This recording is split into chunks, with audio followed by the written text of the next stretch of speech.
15. elokuuta 1977 kello 23.16 Big Ear radioteleskooppi Ohiossa havaitsi signaalin avaruudesta. Voimakas, kapeakaistainen. 72 sekuntia puhdasta signaalia taajuudella 1420 MHz vedyn linjalla, maailmankaikkeuden universaalilla taajuudella. Tähtitieteilijä Jerry Ehman kävi läpi tietokoneen tulosteita muutamaa päivää myöhemmin.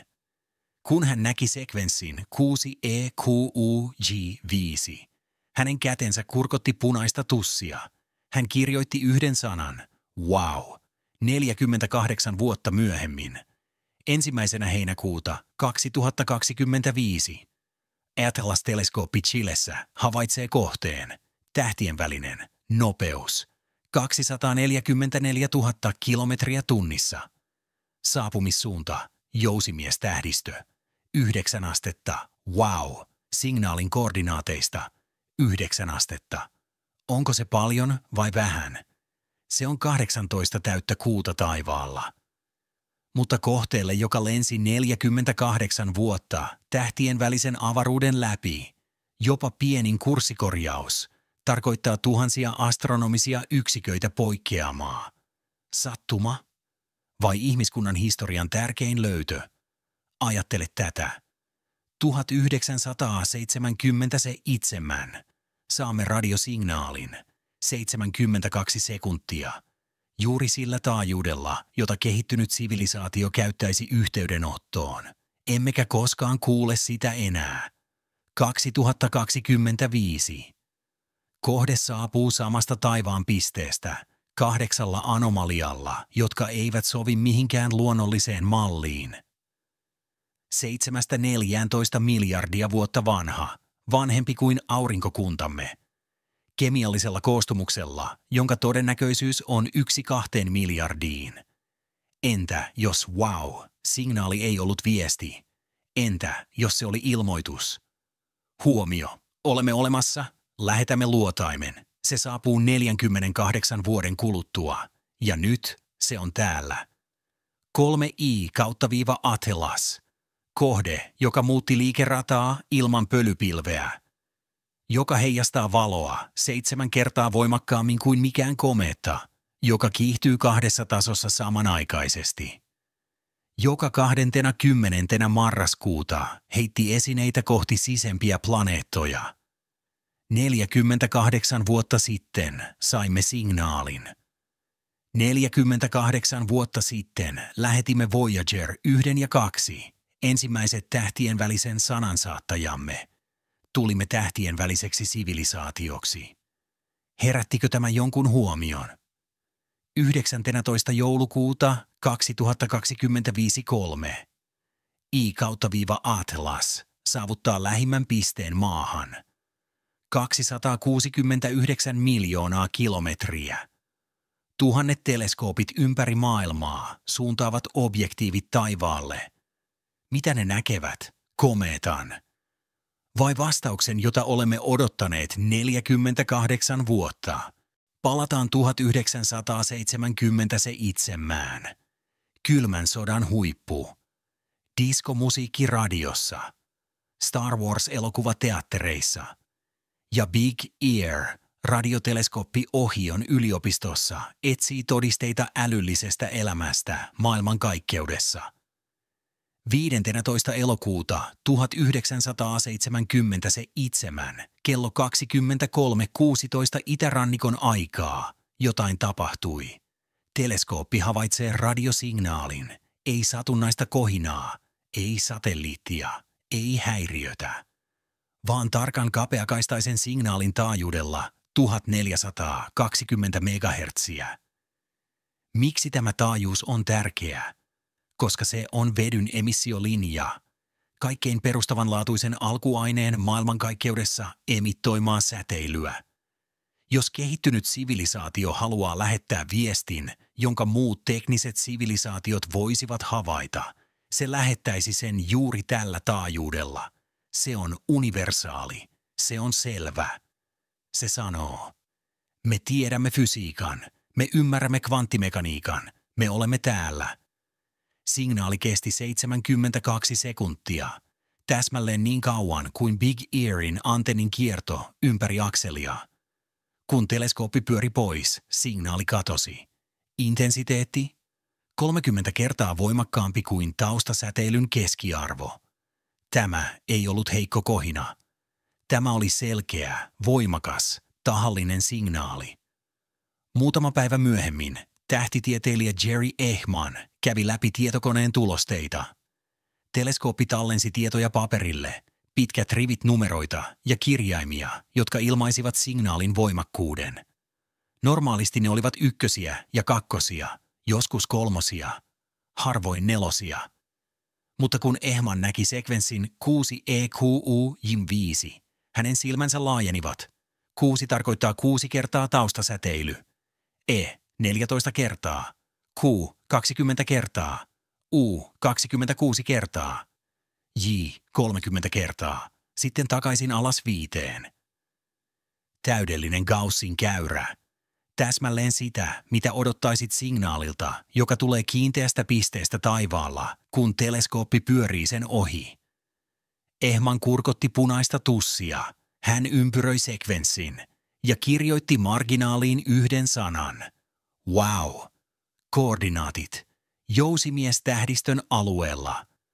Oikeaa ylösnousemusta 19 tuntia 25 minuuttia. Deklinaatiota -26 astetta 57 minuuttia. Tutkijat yrittivät löytää signaalin uudelleen. Päivä toisensa jälkeen. Viikko toisensa jälkeen. Vuosi toisensa jälkeen. He tähtäsivät teleskoopin täsmälleen samaan kohtaan taivaalla. Samana vuoden aikana. Samaan aikaan. Ei mitään. Täydellinen hiljaisuus.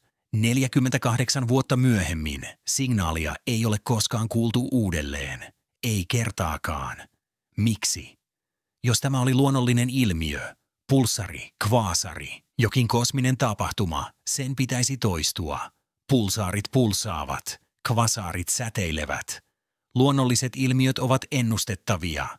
Mutta wow, signaali oli kertaluonteinen. 72 sekuntia, täydellinen taajuus, täydellinen intensiteetti ja sitten hiljaisuus ikuisesti. Vuonna 2017 tähtitieteilijä Antonio Paris ehdotti selitystä komeetta. Hän sanoi, että 2 komeettaa, 27P kautta viiva Gibbs ja 278 P kautta viiva Lasilla olivat samalla alueella taivaalla vuonna 1977. Ehkä ne tuottivat vedyn säteilyä, mutta muut tutkijat tarkistivat. Komeetat eivät tuota niin voimakasta, niin kapeakaistaista signaalia, ja koordinaatit eivät täsmänneet täydellisesti. Pariin teoria hylättiin, joten mitä signaali oli? 48 vuotta myöhemmin emme vieläkään tiedä. Paitsi nyt meillä on 3 I/Atlas, kohde samalta alueelta taivaalla, 9 astetta poikkeamaa. 48 vuotta myöhemmin. Sattuma vai vastaus? Palataan nyt 2015 Ensimmäisenä heinäkuuta. Atlas-teleskooppi Chilessä havaitsee kohteen. Aluksi se on vain piste liikkuvan kuvan joukossa. Mutta kun tähtitieteilijät laskevat sen liikeradan, he ymmärtävät, tämä ei tule aurinkokunnasta. Hyperbolinen eksentrisyys 6,15. Normaalit komeetat aurinkokunnasta saavat arvoja 0 ja 1 välillä. 1 I/Oumuamua sai 1,2. 2 I/Borisov sai 3. Mutta 3 I/Atlas 6,15. Tämä tarkoittaa yhtä asiaa. Se tuli muualta, tähtien välistä avaruudesta, toisesta tähtijärjestelmästä. Mutta mistä täsmälleen? Tähtitieteilijät laskevat taaksepäin. He ottavat nykyisen nopeuden, 68 kilometriä sekunnissa, 244 000 kilometriä tunnissa. He ottavat liikeradan. He huomioivat auringon gravitaation vaikutuksen. He laskevat, mistä suunnasta kohde saapui, ennen kuin auringon vetovoima alkoi muuttaa sen kulkua. Ja vastaus on jousimiestahdistö. Oikeaa ylösnousemusta noin 19 tuntia, deklinaatiota miinus noin 27 astetta. Odota. Eikö nämä koordinaatit kuulosta tutuilta? Wow, signaali. 1977. Koordinaatit. Oikeaa ylösnousemusta 19 tuntia, 25 minuuttia. Deklinaatiota miinus 26 astetta, 57 minuuttia.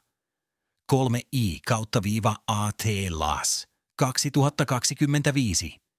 Saapumissuunta, jousimies, likimääräiset koordinaatit samalla alueella. Poikkeama, noin 9 astetta. 9 astetta. Onko se paljon? Katsotaan perspektiiviä. Kuun kulmataivaalla on noin puoli astetta, joten 9 astetta on 18 täyttä kuuta. Se kuulostaa paljon, eikö? Miten voimme sanoa, että nämä ovat yhteydessä toisiinsa 9 asteen poikkeamalla? Mutta odota, ajattele aikaa. 48 vuotta. Jos kohde lähti vuonna 1977 nopeudella 68 kilometriä sekunnissa, kuinka pitkälle se matkusti? Lasketaan. 68 kilometriä sekunnissa kertaa 60 sekuntia on 4960 kilometriä minuutissa. Kerrotaan 60. 291 600 kilometriä tunnissa. Kerrotaan 24. Noin 2000 miljoonaa kilometriä päivässä. Kerrotaan 355.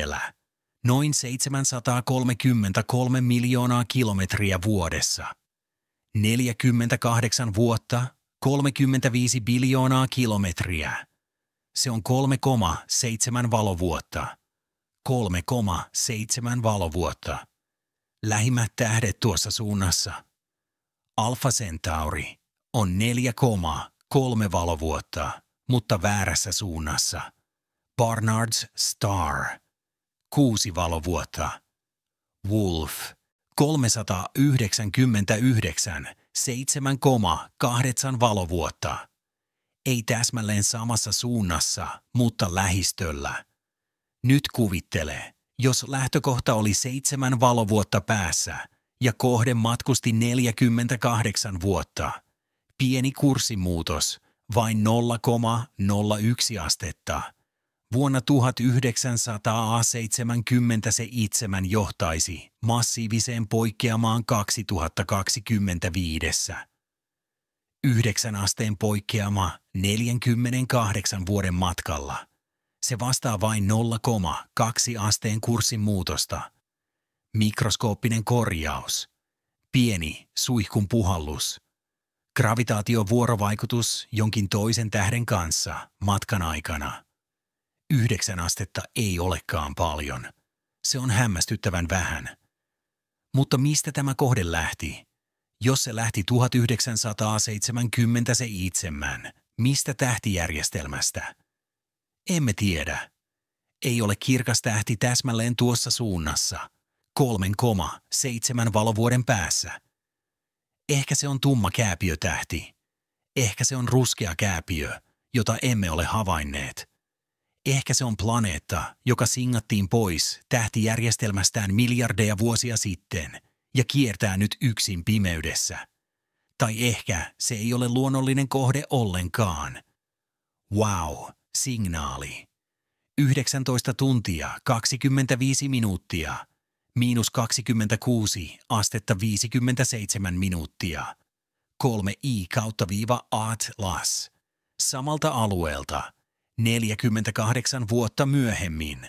Sattuma, todennäköisyys vai jotain muuta. 2 tapahtumaa. 1977 radiosignaali.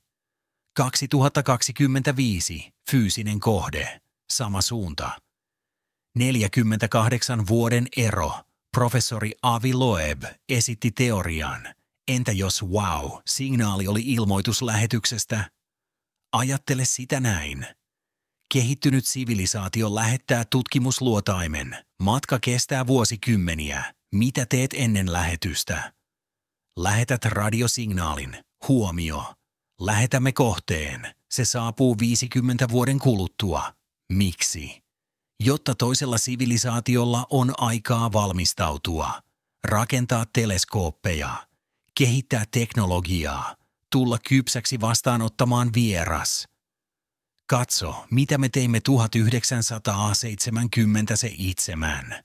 Lähetimme Voyager 1. elokuun 5. Voyager 2. elokuun 20. Golden Record viesti maailmankaikkeudelle.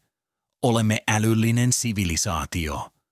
1977 oli vuosi, jolloin tulimme tähtien välisinä.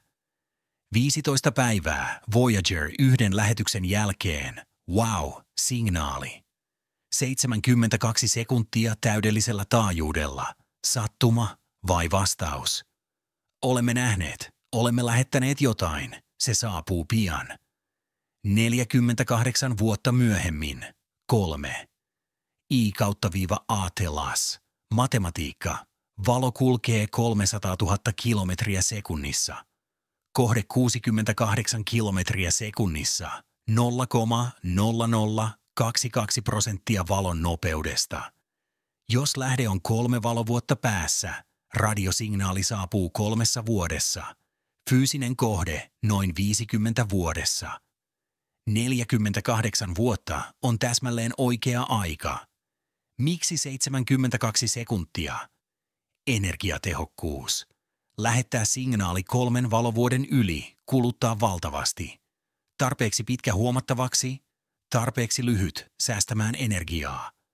Miksi taajuudella 1420 MHz? Vedyn linja. Universaali kieli. Jokainen kehittynyt sivilisaatio tietää sen. Se sanoo, tämä on tahallinen. Nyt 3 I/A-telas on täällä, 8 anomalialla, iällä 7–14 miljardia vuotta. Kemialla todennäköisyys 1–2 miljardiin.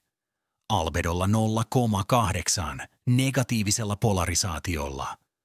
Kiihtyvyydellä ilman pölypilveä.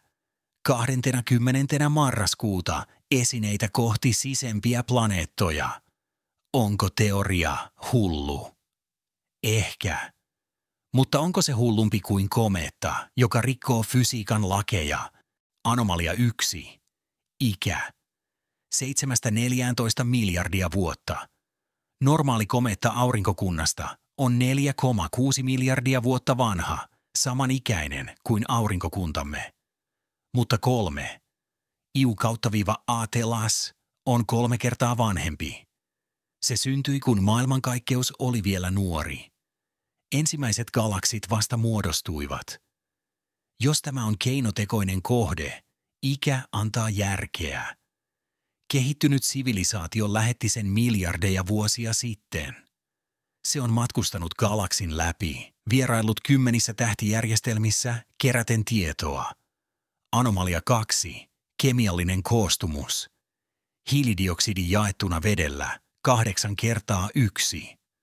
Normaaleilla komeeteilla tämä suhde on noin 1/10. Todennäköisyys tälle koostumukselle? 1/2 miljardiin. 1/2 miljardiin. Se tarkoittaa, että sinun täytyisi tutkia 2 miljardia komeettaa, löytääksesi yhden, jolla on tämä koostumus. Ja nikkeli ilman rautaa. Tämä ei ole olemassa luonnossa, koskaan. Metallit esiintyvät yhdessä. Mutta 3 I/A-telasilla puhdasta nikkeliä ilman rautapiikkejä spektrissä. Anomalia 3. Valo. Albedo 0,8. Normaalit komeetat heijastavat noin 10% valosta. Ne ovat tummia, likaisia jääpalloja. Mutta 3 I/A-telas heijastaa 80%. 80%. Se on poleeratun metallin taso, hopean, alumiinin, ei jään. Ja negatiivinen polarisaatio. Kun valo heijastuu pinnasta, sen polarisaatio muuttuu. Normaalit komeetat antavat positiivisen polarisaation. 3i/Atlas. Negatiivinen. Ennennäkemätön arvo. Matthew Geng Imperialin yliopistosta sanoi, en ole koskaan nähnyt mitään tällaista komeeteissa. Anomalia 4. Liike. 29. lokakuuta 3i/Atlas muutti liikerataa Perihelissä. Mutta ei ollut massiivista pölypilveä. Ei suhteellista kaasunpurkausta. Vain tarkka kurssin muutos. Professori Avi Loeb laski. Muutokseen tarvittaisiin 5 miljardia tonnia kaasua. Se loisi valtavan pölypilven näkyvän maasta. Mutta ei ollut pilveä. Ja kiihtyvyys 2 tasossa samanaikaisesti. Radiaalinen poispäin auringosta. Tangenttinen kohtisuorassa aurinkokomeetta-linjaan. Tämä on mahdollista vain, jos on useita suihkuja eri suuntiin. Mutta spektroskopia ei näytä epäsymmetristä kommaa. Anomalia 5. Saapuminen. 9 astetta wow signaalin koordinaateista. 48 vuotta signaalin jälkeen. Täsmälleen oikea aika kohteelle, joka lähetettiin 3,5 valovuoden päästä 1977. Anomalia 6. 20. marraskuuta. Esineitä. Useita kirkkaita pisteitä, liikkuvia. Eri nopeuksilla. Kohti sisempiä planeettoja. Venäjän tiedeakatemia kiistää hajoamisen. Zichen Zhang sanoo, näyttää terveeltä. Mutta jos ei hajoa, mistä esineet tulevat? Professori Loi. 1. Selitys. Tarkoituksellinen käynnistys. 8 anomaliaa. Yhdessä todennäköisyys. 1/10 biljoonaan. 1/10 biljoonaan. Jos 3i/Atlas on vastaus wow-signaaliin, kaikki antaa järkeä. Ikä, kemia, valo, liike, saapuminen, esineet. Jos se on komeetta, se rikkoo kaikkia sääntöjä. Jos 3i/Atlas todella on vastaus wow-signaaliin, minkälainen teknologia se voisi olla? Tähtien väliset luotaimet jakautuvat 4 tyyppiin. Generaatioalus. Valtava, hidas, kantaa elävää miehistöä. Matka kestää tuhansia vuosia. Miehistö elää, kuolee, uusi sukupolvi syntyy aluksella. Mutta 3i/Atlas on liian pieni. Massa 33 miljardia tonnia. Se kuulostaa valtavalta, mutta tähtien väliset mitat huomioon ottaen se on pieni. Laserpurje. Kevyt, nopea, pienet luotaimet kiihdytetään lasersäteen avulla. Project Breakthrough, Starshot, suunnittelee tätä. Nopeudella 20% valon nopeudesta voisi saavuttaa Alpha Centaurin 20 vuodessa. Mutta 3i/Atlas liikkuu vain 0,0022% valon nopeudesta. Liian hidas laserpurjeelle. Von Neumannin luotain. Itseään replikoiva kone. Saapuu tähtijärjestelmään, kerää resursseja asteroideista, rakentaa kopioita itsestään, lähettää ne muihin tähtijärjestelmiin. Eksponentiaalinen leviäminen galaksiin. 1 von Neumannin luotain voisi kolonisioida koko galaksin miljoonassa vuodessa. Mutta ongelma, missä he ovat? Jos von Neumannin luotaimet ovat mahdollisia, galaksin pitäisi olla täynnä niitä. Fermi-paradoksi. Troijan hevonen. Naamioitu. Näyttää luonnolliselta asteroidilta, komeetalta, pölypilveltä, mutta sisällä on teknologiaa. Älykäs strategia. Ei aiheuta paniikkia, pääsee lähelle, kerää tietoa salaa. Miksi naamiointi toimii? Koska emme odota sitä. Etsimme radiosignaaleja, laserviestejä, Dyson-sfäärejä. Emme etsi komeettoja, jotka käyttäytyvät oudosti. 3i/Atlas näyttää komeetalta, koma, häntä, kaasunpurkaukset, mutta 8 anomaliaa, kemia väärä, albedo liian korkea, polarisaatio väärä, ikä liian vanha, liike liian tarkka. 29. lokakuuta, Periheli. 33 gigawattia aurinkoenergiaa. Täydellinen hetki ladata akkuja, suorittaa Obert-manööveri, käynnistää alajärjestelmiä. 20. marraskuuta esineitä. Venäläinen tähtitieteilijä näkee niitä, liikkuvia. Kohti maata, Marsia, ehkä Jupiteria. Jos nämä ovat luotaimia, niin mikä on niiden tehtävä? Tutkia. Kerätä näytteitä, lähettää dataa takaisin. Ehkä ottaa yhteyttä. Mutta miksi odottaa 48 vuotta? Miksi ei välitön kontakti? Ehkä he haluavat tietää, olenko kypsä.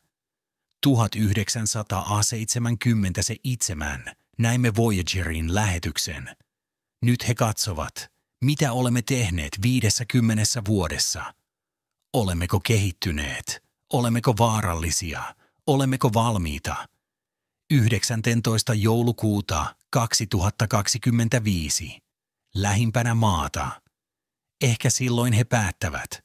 Mutta odota, NASA sanoo, ei, tämä on komeetta. Ei avaruusalus. 19. marraskuuta 2025 NASA järjesti lehdistötilaisuuden. Varapääjohtaja Amit Kshatriya sanoi suoraan, haluan kumota nämä huhut. Tämä on tärkeää. Tämä kohde on komeetta.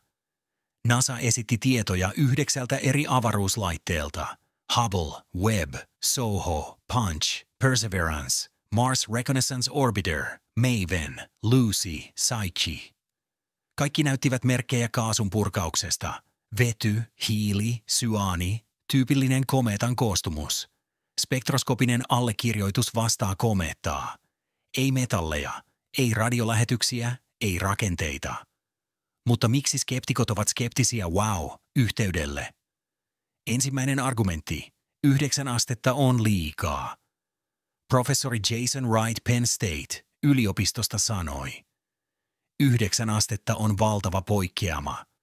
Se on kuin väittäisit, että bussi, joka lähtee New Yorkista kohti Los Angelesia, päätyy San Franciscoon ja sanot, lähellä tarpeeksi. Toinen argumentti. Signaali saattoi olla komeetta. Antonio Paris ehdotti vuonna 2017, että 2 komeettaa 27P / Gibbs ja 278P / Silla olivat samalla alueella 1977. Ehkä ne tuottivat vedyn säteilyä. Kolmas argumentti. Sattuma on mahdollista. Miljoonissa tähtiä, tuhansia komeetoja. Joku niistä tulee samasta suunnasta, se ei tarkoita yhteyttä. Mutta vastaukset näihin argumentteihin ovat vahvoja. 9 astetta 48 vuoden matkalla. Se on 0,2 asteen kurssinmuutos. Mikroskooppinen. Gravitaatiovuorovaikutus toisen tähden kanssa matkan aikana selittää sen. Pariin komeettateoria. Kumottu. Muut tutkijat tarkistivat. Komeetat eivät tuota niin kapeakaistaista signaalia. Koordinaatit eivät täsmää. Ja sattuma. Todennäköisyys kaikille 8 anomalialle yhdessä on 1/10 biljoonaan. Se ei ole sattuma. Se on tilastollinen mahdottomuus. Mutta yksi asia häiritsee eniten. Europa Clipperin ja Heran data. 25. lokakuuta 6. marraskuuta molemmat alukset lensivät läpi 3I/Atlas-ionihännän. 12 päivää mittauksia. Maspex, SUDA, PIMS, MAG. Kaikki instrumentit toimivat. Jos 3I/Atlas on komeetta, data näyttäisi tyypillistä komeetan plasmaa. Jos se on keinotekoinen, data näyttäisi jotain muuta. Missä data on? 26 päivää myöhemmin. Ei julkaisua. Ei artikkelia. Ei mainintaa NASA-raportissa. Miksi? Jos data vahvistaa, että tämä on komeetta, miksi sitä ei julkaista heti? Ja MERCAT-radioteleskooppi. 11. marraskuuta se havaitsi radiopäästöjä 3I/Atlasilta. NASA sanoi, luonnolliset päästöt komeetalta. Mutta taajuus oli epätavallinen, joten mikä on totuus? Komeetta 8 anomalialla vai jotain muuta? Vastaus tulee pian. Joten mikä on totuus 3i/Atlasista? Meillä on 3 skenaariota. Skenaario A. Sattuma. Wow, signaali oli luonnollinen ilmiö. 3i/Atlas on epätavallinen, mutta luonnollinen komeetta. 9 asteen poikkeama on vain sattuma. Maailmankaikkeus on täynnä outoja sattumia. Skenaario B. Ensimmäinen kontakti. Wow, oli ilmoitus. 3i/Atlas on naamioitu luotain. 20. marraskuuta se käynnisti alluotaimia. 19. joulukuuta kriittinen päivä. Mitä tapahtuu seuraavaksi? Skenaario C. Saamme tietää 19. joulukuuta. Lähimpänä maata. 1000 teleskoopit tarkkailevat. Jos ei ole pölypilveä, kysymykset jatkuvat. Jos esineet liikkuvat kohti kohteita, kaikki muuttuu. Mutta kysykää itseltänne tämä. 48 vuotta sitten saimme wow-signaalin. 48 vuotta sitten lähetimme Voyager 1 ja 2. Tulimme tähtien välisinä. Onko tämä sattuma? Vai olemmeko juuri nyt kokemassa ihmiskunnan historian tärkeintä hetkeä, ymmärtämättä sitä? 19. joulukuuta 2025 vastaus paljastuu. Ehkä. Mitä sinä ajattelet? Wow! Signaalia 3i/Atlas. Sattuma vai vastaus? Kirjoita kommentteihin.